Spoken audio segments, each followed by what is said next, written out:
শাহটাঙ্গলি সংলগ্ন বানিয়াপাড়া এলাকায় রাস্তার পাশ থেকে এক যুবকের মৃতদেহ উদ্ধার। খুনের অভিযোগ তুলল পরিবার।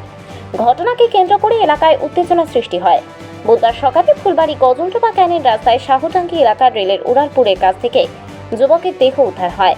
মৃত যুবকের নাম বিমান দাস, বয়স 20 বছর, বাড়ি বেন্ডাকুড়ি গ্রাম পঞ্চায়েতের বীরবান এলাকায়। বাসিন্দা ছিলেন ওই যুবক।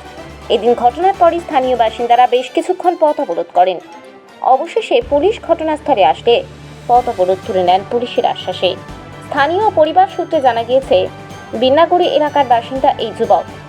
আরও জানা গিয়েছে, বিন্নাগুড়ি গ্রাম পঞ্চায়েতের বীরবান এলাকায় হংসধর দাসের ছেলে বিমান দাস শাহটাঙ্গি এলাকায় একটি কুরিয়ার সংস্থার গোডাউনে কাজ করতেন। ওই যুবক প্রতিদিনের মতো মঙ্গলবারও কাজে গিয়েছিলেন। গতকাল সন্ধ্যা 7:30 নাগাদ কাজ থেকে বের হন। সেখান থেকে সাইকেল নিয়ে বাড়ির উদ্দেশ্যে রওনা দিয়েছিলেন, কিন্তু বাড়ি ফিরেননি।